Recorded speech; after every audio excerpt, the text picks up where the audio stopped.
Hello, assalamu alaikum. Good morning, ladies and gentlemen. You're watching World This Morning with only me, Shazad Hashmi, today. Unfortunately, Shazad is out of town for work purposes, but it's okay. It's you and me. And ladies and gentlemen, as you can see right behind me, today there's something different about the show. Yes, Shazad is missing, but there's something else that is different as well. And it's the set, and I really want to pay, a huge thanks to our graphics team, our producers and everything who actually made this all up, put this all together. And after so many years today, finally, the director PTV World as well, who actually approved all of this. That after so many years, we finally have a new set, and I am absolutely in love with this one. Eventually, when the show starts, you can actually see the other sides as well, but right behind me, the view is different. Earlier, it was different as well. I love the color scheme of this.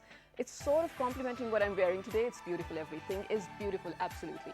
And other than that, ladies and gentlemen, today is Wednesday. We're halfway through to the week. And for those who are actually waiting for the weekend, it's only 2 more days to go. So hang in there, keep swimming, and we'll get to the weekend as well. It's a beautiful, beautiful day outside. It's such a clear, sunny day, alhamdulillah. And I'm feeling so energetic and ecstatic. And you should do the same actually, because he actually chose you to put you back in the game for another day. So wake up with quite a lot of energy and be thankful to him. So, ladies and gentlemen, one more thing that I need to talk about before we move on to who we have in our studio today. I just read this thing few days ago, and as generic as it sounds, kindness is strength. So, you've heard this a lot: be kind to each other, be kind to everyone you see and meet. But when you say kindness is strength, it actually lifts and boosts your personality as well. So this morning with all of you, I promise to be kind to everyone that I see and come across today. And I know that by the end of the day, when I am getting to bed, I am going to feel so much better about myself and about everyone that I met with. And I hope you guys do the same. Well, without further ado, ladies and gentlemen, we've always heard that when you wake up in the morning, you should always surround yourself with great energy and great environment and people and whatever you're listening to, because that sort of shapes your day for, all of your day, and it should go great. So when we were young, my mother used to play recitation of the Holy Quran on the TV early in the morning. So, all of the day went great. It's one of the ways that you can start your day. And it actually turns out amazing, I tell you that. And since we've done that early in the morning when we woke up, but now, ladies and gentlemen, with you today, I am going to share this amazing, amazing personality that we have in our studio. And he has such a great aura and great energy, ladies and gentlemen. And it is right to surround yourself with such energy early in the morning. And if you are tuned into PTV World, you're doing the right thing right now, because with us we have a songwriter, a singer, and a nasheed artist as well. This is Ahmad Hussain, all the way from UK, to join us right here in the studio in Islamabad. Assalamu alaikum. Thank you so much for being here. Wa alaikum salam. It's an honor. Thank you for having me. Well, it's absolutely our pleasure. How are you? I'm very well, thank you. And how long have you been in Pakistan for now? I've been here about 4 days now. Oh, okay. Yeah. And you chose to be on our show just right after 4 days. That is great. But you are a songwriter and a singer as well. What should I call you? A singer, a songwriter, a nasheed artist? Singer-songwriter, nasheed artist. For those who may not know what a nasheed artist is, basically it's like Sufi music, Sufi singer. I sing nasheeds, also known as a nath Khan in Urdu. Yeah. This is like a different style. It's like I appeal more for the young generation. Okay. And in the UK and other parts of the world, nasheed that's like taken off by a storm. Right. And obviously we're here in Pakistan now, and I believe there's a lot of youngsters that listen to nasheeds. I'm pretty sure. But when you say nasheed artist, you're sort of making a balance between the world and your religion as well, right? Yes. How do you do that? It's just a balance. I believe as a Muslim, we need to find the middle way. We can't go one extreme or the other extreme. Because Islam is beautiful, it's for everybody, and we need to enjoy our life as much as work for our next life. So we can't just like stay in the mosque and pretend, we're just going to be praying 24/7, or we can't just go out and start partying. We need to find the middle path. And I think it's just a beautiful way to sort of go with times, go with society, and not to forget our religion is always there for us, because Quran is like ahead of time. Absolutely, absolutely agreed. Now, since you have merged religion with whatever content you're producing, I think it is also right to say that you have found a purpose to whatever you're doing in your life, right? Of course, of course. So I was reading about you, and ladies and gentlemen, I found this interesting fact about him, that when he was 5 years of age, he actually picked out his first musical instrument. When I was 5 years of age, I would barely, my favorite most thing would be to go out and find my perfect favorite most chocolate. But what drove you to actually pick up an instrument at 5 years of age? If I'm honest, who was your inspiration? My elder brother. He had a keyboard in the house, and I used to often go and just play on it. So that sort of gave me the inspiration to sort of get involved in music. Did he also teach you? A little bit, but he was quite a few years older than me, so he was like, you know, and the younger brother comes, he's like, move away, let me do my thing. So it was like that. So I was just in the background learning. So. By when you were 10 years of age, you already entered the studio. Yes, I mean, I went to a studio. It was a radio studio, and I was amazed, you know, when I looked around and I saw like all the machines and the buttons and everything. And you felt like I'm in the right place. Yeah, yeah. I was like quite intrigued, you know, as a child. So, you know, my background has sort of come from media, and and this is why I'm in it today, I guess. Okay, I absolutely get that, and you know. Just to sort of enlighten his journey that he's actually played, by 2003 he had actually launched an album which was a pop album, we can say, a fusion album? Yeah, I mean, before I started my nasheeds, I sort of was involved in sort of mainstream music. So I did a couple of albums with a few artists. So I sort of quickly moved away from... extreme transition between fusion and mainstream music towards nasheed music that you're producing right now. What actually drove you there? I mean, it was a tragedy. I sadly lost my sister. So for me, this was my turning point in life, because before this, all I ever knew was music, you know, and then this was like a time for contemplation. I sort of took a full year out. I stopped music. I just started reading books, you know, starting to understand my religion more. And then just a couple of years after this is when I found this beautiful genre, the nasheed genre. And the founder of this genre is Cat Stevens. Yusuf Islam, believe it or not.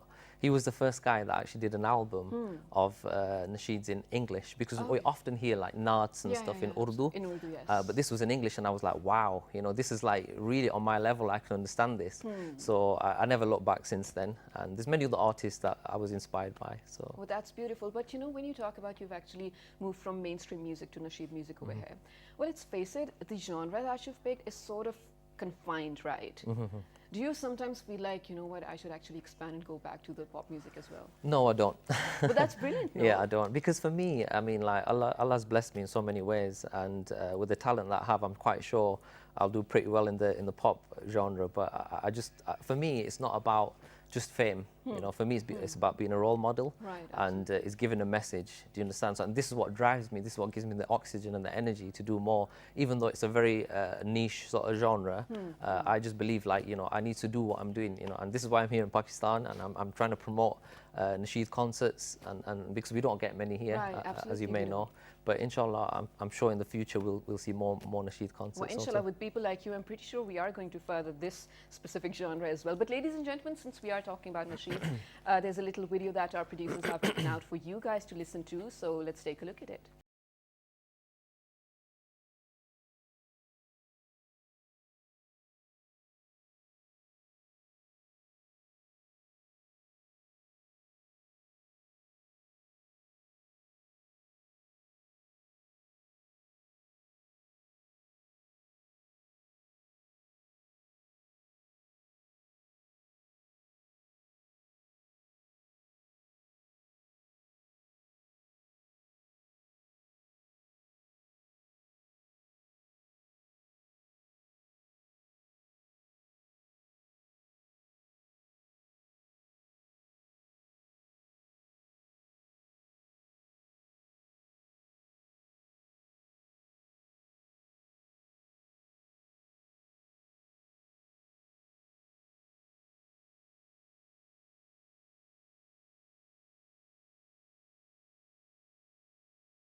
It's so beautiful and spiritual, and it's also so lifting to the mood, ladies and gentlemen. And what a beautiful videography. And while we were playing this, Ahmad over here was telling me about the lyricist and everything. Who was it, and how excited he is to meet him? He is going to meet him in a few days, right? Yes, that's right. The lyricist is SM Sadiq. Okay. For those who may not know who he is, this man is responsible for 90% of Ustad Nusrat Fateh Khan Saab's Qawwalis. Wow. Beautiful. So it's an honor for me to be working with him. Absolutely, it is a great thing, right? It is an honor. And since we are talking about who you're working with, I hear that you are also working with Rahat Fateh Ali Khan Saab. Yes, indeed. Is that amazing? That is. I feel like it's like a dream come true. It is. For me, it's so humbling, and he's a very humble man. And it's such an honor, honestly, to be working on somebody on that level. Absolutely, you know? absolutely. You know, just a few years back, I was listening to, watching an interview of Rahat Fateh Ali Khan Saab on Indian media. And he actually has sort of a similar history like you. He was 4 years of age when he sort of got into music. And then he was so young when he performed for the first time in front of such a large audience. You must be able to relate to him in so many ways. Yes. So is the track out now? No, we're actually recording this. We're actually doing a video production in Lahore. Oh, wow, that's so exciting, right? Yeah, we have all the full permissions to film in the Old Lahore and Badshah Mosque and all these locations. It's going to be amazing. Good luck for that. Thank you. But I only know about the album that Mainstream Music you produced in 2003. How many albums you have altogether? I have 4 albums now. Oh, wow. And there must be one track that is very close to your heart, right? They're all close to my heart. I'm pretty sure they're they all are. like my But babies. is there one that you want to sing for us right now? 3 lines probably? Maybe, okay. In English or Urdu? Yeah, any. We're comfortable with both of them. I'll do, this is like for the Prophet Sallallahu I actually wrote this myself. It's in English. You mean the world to me, and this cannot be changed. My heart is broken and it's calling out your name. The beauty of your soul shone brightly through your face. We miss you, O Prophet, and we pray to be with you. Allahumma salli ala Sayyidina ya Mustafa. Allahumma salli ala Sayyidina ya Mustafa. So beautiful, so beautiful. So you usually write all your songs and nasheeds that you sing yourself? In English I do, yes. In English, okay. English. And you've also produced some in Urdu as well, right? I have, yes, but in Urdu I have writers like SM Sadiq Saab. Oh, wow. And I just provide the melodies, and these guys do the magic. You know. Okay, so you have just one album that is Mainstream Music, and all the other 3 are nasheeds? Yeah, I mean, it's 4 albums I have in nasheeds. I mean, nasheeds, because I sort of transitioned, you know, I sort of came away from that.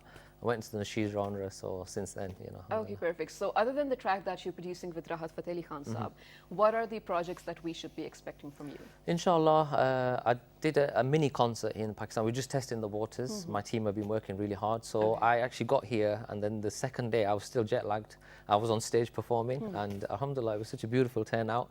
Everybody enjoyed it in Pakistan, and you know, so that's given me so much energy to sort of come back here, inshallah, and perhaps do a full tour, so we can have every city in Pakistan. And you know, there's actually quite a bigger market in here for, you know, Pakistan when you're talking about nasheeds and everything. What you expect is, because usually, I know that a lot of English artists are producing nasheeds. I used to listen to Sama Yusuf when I was young. Yes. And you know, everyone in England and in Europe, everyone out there loves such artists. But in Pakistan, I feel like probably it's not been tested a lot. That is the reason we feel like there's not a big niche. No, I kind of sort of disagree, because I think people do want nasheeds. Because I look at my social media on a daily basis. I think Pakistanis and India are like up there, where the messages are just pouring in every day. When you come into Pakistan, we want to see you. But the sad thing is, we have no promoters, we have no platforms. So not until we get people that are going to promote us here, our nasheeds are not going to, people aren't going to come to concerts, you know. And this concert I did, it was my team that actually arranged this, and obviously we're not from here, but we tried our best, and alhamdulillah, it was so this is a message for all those promoters out there. Guys, you know, you need to start promoting nasheed concerts and let people enjoy a spiritual night. That is true, because I do know that a lot of people are actually going to enjoy this, and they actually want to listen to such things. But very quickly, before we do wrap up, I know a lot of youngsters actually trying to venture into the music scene, even into the nasheeds, you know, scene sort of. And they do need an inspiration. Everyone does, like you did too. Of course, I have an inspiration as well for what I'm doing. So for all those youngsters out there, is there a message you want to give out to them so that they do? Yeah, definitely. Be real, be yourself. be humble, work hard, and you will see the rewards. Well, that's beautiful. It was so nice meeting with you, Ahmed Hussain. Likewise. And I really do hope that you do get all the right kind of responses Inshallah. from Pakistan, because we love having you over here. Thank you We are so going much. to shortly move out to a small break, but before that, Ahmed is going to sing for us. Okay. What would you like to hear? Urdu this time, maybe, perhaps? Sure.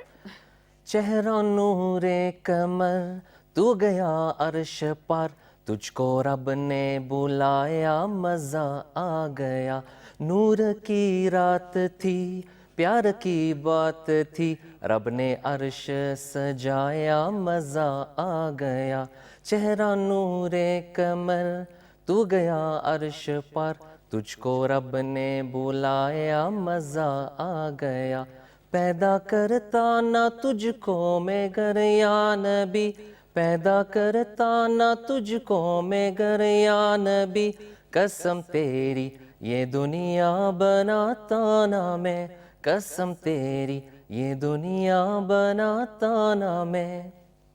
That's so beautiful, Ahmed. Thank you. But you know, before we do move on to a short break, I have some very quick things I do need to ask you. The things that you've sung for us, they're actually so spiritual. Do you actually feel on the same level that you're singing? Do I feel Spiritually? Yeah, of course I do. I go into a zone, a wajd, if you want to call it this. Yeah, okay. When I did the concert here, I actually did some Sefa Maluk, you know, the traditional, and this just took me on another level. It was amazing. Wow. See, but you know, when you actually changed, you transitioned from that pop music to nasheeds over here.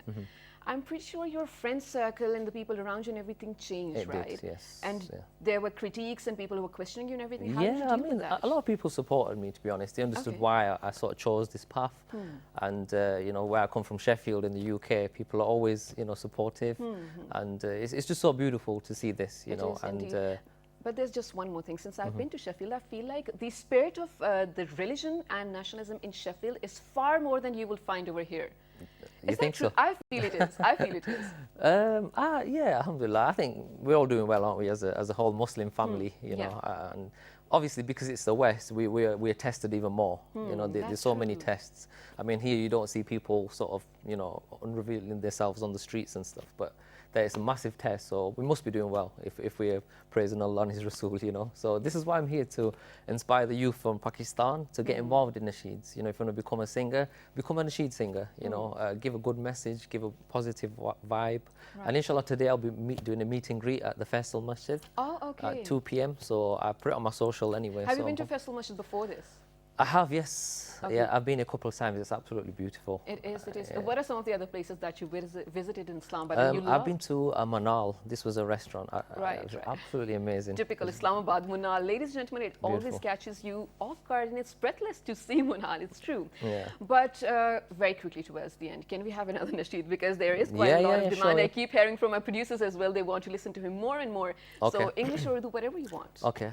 Ya Taiba, Ya Taiba, Ya Dawal, Ayana اشتقنا لك والهوى نادانا والهوى نادانا يا طيبة يا طيبة يا داول أيانا اشتقنا لك والهوى نادانا والهوى نادانا.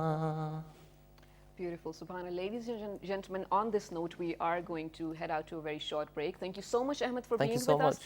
And all the good luck for all your Thank future you. ventures. And we do hope on seeing you on screens very soon again. Inshallah. Stay tuned to PTV World, ladies and gentlemen, because we're coming back with a more informative segment. And this is World This Morning. And this is Shuza Hashmi. Good morning. Stay tuned.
Welcome back to World This Morning, ladies and gentlemen. I was just looking at the new promo and I'm absolutely in love with it.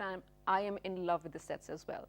For those who just joined in, you're watching World This Morning with Shazad Hashmi alone today. Shazad is not present here. And in the first segment, we actually had a Nasheed artist with us from UK all the way. He was Ahmed Hussain, and we were talking about this music culture and promoting it in Pakistan. And for this segment, as we love informing you and keeping you informed about whatever health issues that are going on lately, we have been joined by a gastroenterologist. He has been working for so long in the medicine industry and also in Pakistan as well. It's funny, actually, since we don't have Shazad over here today. This person is also Shazad. So on my right-hand side, ladies and gentlemen, without further ado, this is Dr. Shazad Riaz. Assalamu alaikum. Thank you so much for being here. Assalamu alaikum. Thank you for having me. Fine, thank you very much. You know, when you say gastroenterologist, the first thing that comes to my mind is stomach, actually. But then again, I had to Google it, what a gastroenterologist is, because it's not a very common term, right? So it actually deals with all the issues related to your gastric tract and stomach and whatever you're putting in your stomach. Is that right? Yes, so gastroenterology is a very wide field. Most of the common diseases that people have are related to the stomach. But also it deals with the problems in the intestines and problems with the liver. So that is also included in the whole domain of gastroenterology. Right, absolutely. So I do know a lot of people, especially from my family to my friends around as well, when they have some gastric problems, whenever they go to see a doctor or whoever is there to diagnose them, they refer them for endoscopy. It's a procedure. Can you explain the procedure? Is it imperative to checking your, whatever issues you have in gastric, your gastric tract, let's say? Yes. Well, endoscopy is a main tool that gastroenterologists use to diagnose and treat various ailments of the gut. Basically, in simplest terms, it's a small flexible tube with a little camera on top of it, which we can insert through the mouth into the tummy to have a look and diagnose problems. So the main indication to do endoscopy is to diagnose problems and potentially to treat some of those as well. Right, okay. So there are different types of endoscopy as well? Yes, so generally in broad terms, the endoscopy can be divided into 4 different types. The most common one that is used I'm so sorry to cut you here, but I feel like if we do have some pictures or slides over here with that, you can explain better, right? So producer, can we please have them? While he explains, please go on. So the most common one that we tend to use is from the top end. The general public recognizes it as the general endoscopy that we tend to do. So in that procedure, a small flexible tube is inserted down through the mouth, and you can look at the top end of the gullet as well as the stomach to diagnose problems such as ulcers, inflammation, etc. The main indication for doing the endoscopy is people who present with tummy pain, which doesn't seem to have any cause, so unexplained abdominal pain. People who have problems with nausea and vomiting, they're generally feeling sick. If they have anemia, if the hemoglobin count is low and it is unexplained, and if they also have difficulty in swallowing food. Right. So in this particular procedure, quite a few people have fear of having this procedure done. So I thought it sounds scary, to be honest. Well, it's not that bad actually to have it done. So it's a very simple and safe test. We ask the patients to not eat and drink a night before, which is very important. The importance of that is because if there is some food or water in the stomach, the doctor will not be able to visualize, to see the structures there. But also there's a risk that that food and water can go into the lungs and that can cause problems. So it's very important that if anybody has been referred for a camera test from the top end, that they do not eat and drink at least 6 hours prior to the test. On the day of the test, they are brought in. There are nurses that assess them, and they are taken into the theater for the procedure. They're given some liquid to numb the back of the throat and sometimes a slight sedative. When they are quite comfortable, the tube is inserted. As I said, it's thinner than my little finger. It goes down quite easily because it's a normal orifice. Is it normal to choke though? Well, you sometimes can have a bit of a gag reflux, but generally speaking, people tolerate it very, very well. And the whole procedure is very short. It takes less than 5 minutes. Okay, perfect. So this is one of the type of endoscopies? Yes, and before we move on to the next type, I just wanted to talk about the risks, because you sometimes Google these things and you hear these horror stories of people dying and having problems. Certainly it is a procedure, and there are some risks associated with any procedure. but the amount of risks that are associated, especially with the top camera test, are very minimal. So statistically, it's 1 in 10,000 people that can have potential complications. So this is the least harmful test? Yes. Well, out of the camera test, the top end of the camera test is the most is the least harmful one, as you said. The main risks that can happen are infection, bleeding, and perforation. By perforation, we mean making a small hole in the gut, but that happens extremely rarely. Okay, okay. And so I get that this is one of the least harmful procedures that you've talked about. And is this available in Pakistan everywhere? Is it commonly used? Yes, well, it is very commonly used because the number of patients who have tummy problems is quite large in our country. The few things that make it more common is stress. So that can cause more upper GI problems, patients with ulcer diseases, etc. But also having, a high, if your weight is higher, then you can, develop more bloating and tummy problems. And so because of all of those reasons, as well as our diet, it's quite spicy. Pakistani food, we eat a lot of spices. So it causes a lot of people to have these symptoms. So it is commonly available. However, a word of caution here. There are a few things that people need to ensure before they have a camera test done, for whatever reason. First is the indication. So there should be a clear indication to have it done. If they're actually going through one of these symptoms? Yes. If they're having symptoms of tummy pain, if they're having nausea, vomiting, if they're having anemia, fine, they should the acidity or burning sensation counts as well? Yes. So some people whose symptoms, of significant reflux, or if they are finding it difficult to swallow, that is a clear indication of having the camera test. The second thing that I would emphasize in that it should be done from a reputable center. Definitely, yes. Because for hygiene issues? Yes, I think it's very important that these equipments they are properly managed, properly cleaned, and there should be various procedures in place to ensure that. And unfortunately, this sort of industry is not that much regulated, and there are centers out there that whose hygiene standards are probably not up to the mark. So it's very important that you choose a center that has good hygiene control. And the third thing is the operator, the endoscopist, whoever does the procedure, he should be an experienced, trained person, because as we discussed, there are risks associated with it, and the risks levels goes down as the operator's experience increases. Okay, perfect. So, especially when you're talking about gastric diseases, before that, there's something very funny with Pakistani nation especially, including myself. Whenever there's something wrong, even if I do have a headache or, I don't know, finger pain or probably belly pain, we start Googling our symptoms. And every time, more often than usual, you end up at probably cancer. Are you going to die tomorrow?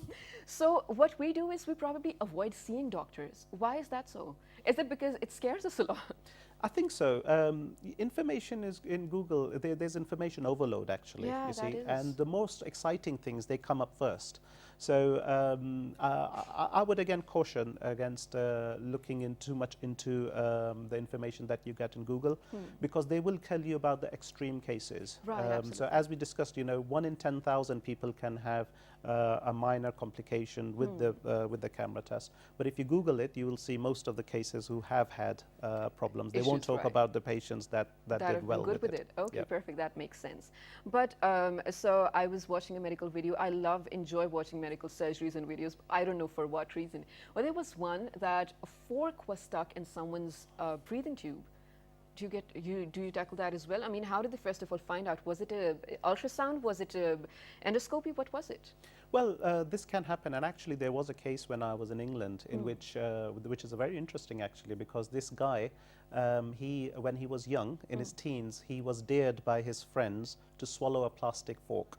Oh God. Which he managed, and he was okay for 10 years. But then after that, he presented to the hospital with tummy pain, and we did a camera test, and we were not expecting to see what we saw, because there was a plastic fork there in perfect condition lodged into his stomach.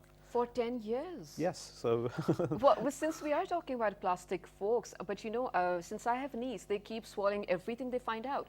So what are some of the things that do not decompose in your stomach? Well, anything plastic or metal will not decompose in your stomach. If there is somebody who has swallowed something, then they should consult their doctor immediately. Okay. Actually, I was looking at the BBC the other day, and just recently there was a little girl who had swallowed a button battery. You know, the batteries that are present in watches, etc. Right. They're extremely dangerous because they can get stuck in the gullet, and because of their electricity, they can burn their way through. And cause major problems.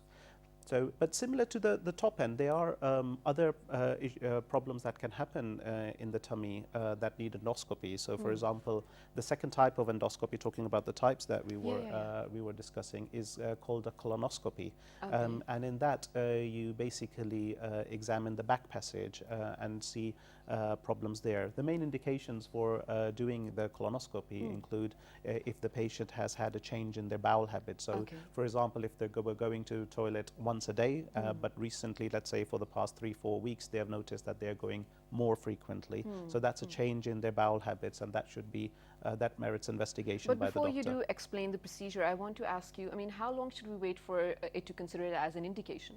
Well, usually, because in our country we have got infectious causes quite commonly, so I would recommend waiting for at least 6 weeks before considering that it is something that needs a camera test. Okay. You probably should visit your doctor between 2 and 4 weeks, but usually when we offer a camera test, it's up to 6 weeks if the symptoms don't settle.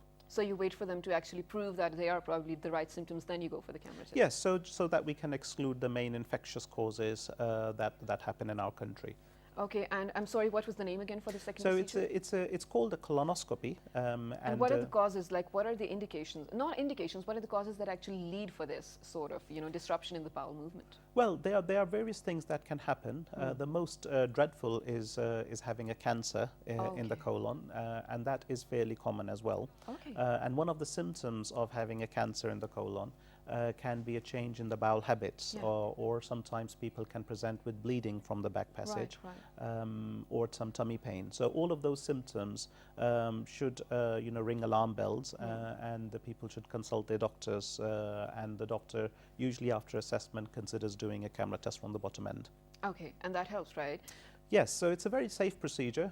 You are given something to clear the bowel of the stools a day before. And then again, similar to the upper GI endoscopy, they are called into the theatre.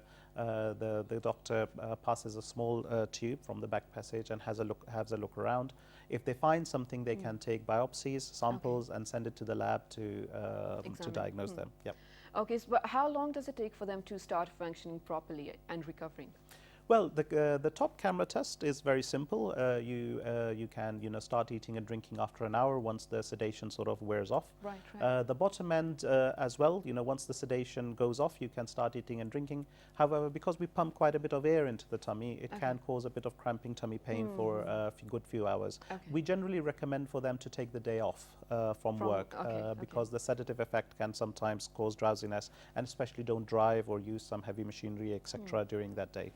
Okay, and Dr. Saab, you just mentioned a while ago that one of the main causes for this, for any disruption or disorders in your gastric tract, is the amount or the content that we're taking in the food, the stuff that we're eating. What are some of the most commonly eaten products in Pakistan that we should avoid? Well, I think from the tummy point of view, I would say spices is one of the main thing, because we do eat quite a bit of spices, and it does make our food taste very nice. However, everything should be done in moderation. With increased spices, you have got an increased risk of ulcers. Ulcers can then lead to problems and cancers, etc. So the spices especially should be eaten in moderation. I think a balanced diet is the rule. You should have a good amount of fruits, vegetables, proteins, meat, milk, everything in there. It should be a combination. Sticking to one particular type of food is probably not good. It's boring for yourself and for your body as well. And when you're talking about what you're putting into your stomach, ladies and gentlemen, I see a lot of women especially complain about my complexion is going dull and I'm getting decoloration on my face and probably pigments and I'm not looking fresh. It's because of the things that you're consuming. I mean, if you eat healthy, you're definitely going to appear healthy as well. But moving on again, we have actually discussed two of the procedures of endoscopy endoscopy with you, and we're actually just trying to make it clear for you to choose for yourself which one is better for you. Moving on to the third one, Dr. Saad. So the third one is called an ERCP. Just to make it simply, it is to examine the tubes that connect the liver to our gut. So it's an examination of the liver tubes through a camera. This particular test is slightly more complex. It is not available in every center, and the risks associated with this procedure are also higher. Okay. So generally speaking, people who have got stones in their gallbladder, sometimes some of these stones can slip and block the tubes. Right. That can make the people very, very unwell. They usually present with pain in their tummy. They can become jaundiced, so their skin color becomes quite yellow. And they can develop temperatures. They can they are very unwell. These procedures are then offered after careful selection because, as I discussed, the risks of complication with this particular type of procedure is higher right. as compared to that for the normal endoscopy or the colonoscopy. But does the patient get to choose which one does he want? Not really, actually. From that point of view, we can offer alternatives, but these are not alternatives to each other. These procedures, they are different for has a different purpose to do. That's right. And sometimes the doctor, along with the consultation with the patient, needs to decide which particular type of procedure needs to be offered after carefully balancing the benefits and the risks. So the main risks, for example, with the camera tests include perforation as well. That can occur in up to 2% of the people. So with, for example, a normal camera test, the risk of perforation is 1 in, let's say, 10,000. With the ERCP, it's high as 1 in 50. So, and that can be life-threatening as well. Okay, I get that. But you know, there's just one more thing I need to ask, and I absolutely forgot, so we're moving on to another question over here. So out of all the patients that do come to you on a daily basis, how many of them are related to gastric issues out of 10? I mean, I do know you are a gastroenterologist, but generally speaking as well. Well, quite a few. Most of the patients that come to us come with problems in the upper tummy. So acidity, they have got bloating, they feel that their tummy is, getting bigger, they've got reflux symptoms. So majority of them actually come with that, more than probably 50%, I would say. Oh, wow, so quite a lot. So coming back to, we were talking about liver just before that, most of the time when people come to you for liver inflammation or whatever, is it usually always related to hepatitis, or is it something minor as well? Well, unfortunately, it takes time for the patients to present to the doctors in Pakistan because of the lack of awareness of diseases, etc., and access to healthcare, and also the costs that are involved. The patients usually wait till the things have reached a certain stage before they come to the doctors. In our country, most of the most common cause is viral hepatitis. So they are hepatitis A and E that are spread by eating and drinking, and that's quite common. The second most commonest thing that the patients present with is hepatitis B and C, which are sort of they are spread via using injections, etc., and needles that have not been sterilized appropriately. Okay. You just mentioned about the if they can afford the price as well. So I think this is just the right time to ask about this. Is it also affordable, the procedures of endoscopy, for normal people who are probably downtrodden segments of the society as well? I mean, those are the people who actually need greater health care. They do not have enough facilities like we do. I mean, I think it's safe to say we are sort of privileged in a way that we have access to all these things. But is it affordable for such people as well? Well, that's a very good question. Unfortunately, all of these things cost money. The equipment is quite expensive to have. And to even bring it to Pakistan and then use it. And then to use it. So if it's in the private sector, then it is quite expensive to have these camera tests done. They are available in the government sector as well. Not in all hospitals, but I think that is one aspect that the government should look at. And ensure that these basic tests are available freely in most of the government hospitals. Only then will we be able to provide that to the masses. So since for those people for whom it is not available or accessible, let's say, is there a substitute they can go for a camera test? There are some x-rays that can be done depending on the symptoms that they present with. But then a point comes when actually you have to look have to inside get it before you can make the diagnosis. Right, So all in all, I think they will end up having the camera test done if it's indicated. Eventually, yes. So very quickly, Dr. Saab, we have just a few minutes left. Can you just quickly run us over with the fourth type of endoscopy? Yes, so the fourth one is called an endoscopic ultrasound scan. It's a relatively newer kid to the block. Essentially, it's a combination of an ultrasound scan along with a camera test. So what we do is we combine the ultrasound probe on a camera and do the ultrasound scan from inside the tummy. It can give us good images of various organs, especially the pancreas, Right. and we can also take samples, we can stage for cancers, so it gives us much more information. Okay, thank you so much for all this information for our viewers and especially for enlightening me as well, because I have to tell you I did not know any of this. Thank you, Dr. Shahzad, for being with us. It was absolutely a great pleasure to have you over here. Thank you very much. So ladies and gentlemen, I think it's time now to bring the show to an end, and with that I need to tell you that this was as informative for me as it was for you. And most of the time we do ignore the fact that probably there's an inflammation or a burning sensation, or probably nausea or pain in the stomach or bloating. Sometimes it's okay to ignore it, but sometimes if it gets worse with time, you do need to get a doctor, because Google is not your doctor, ladies and gentlemen. It can tell you probably the symptoms, but you do need to get a proper checkup from a doctor. And if there's anything else you need to write to us or add to our conversation, write to us on our Facebook page, which is with the name of World This Morning. On Twitter, it is World This Morning without a G. On Dailymotion and YouTube, it is World This Morning, World This Morning. And the repeat is going to be at 11:05 at night tonight, ladies and gentlemen. Take care of you and be kind to each other. And 1, 2, 3, good morning.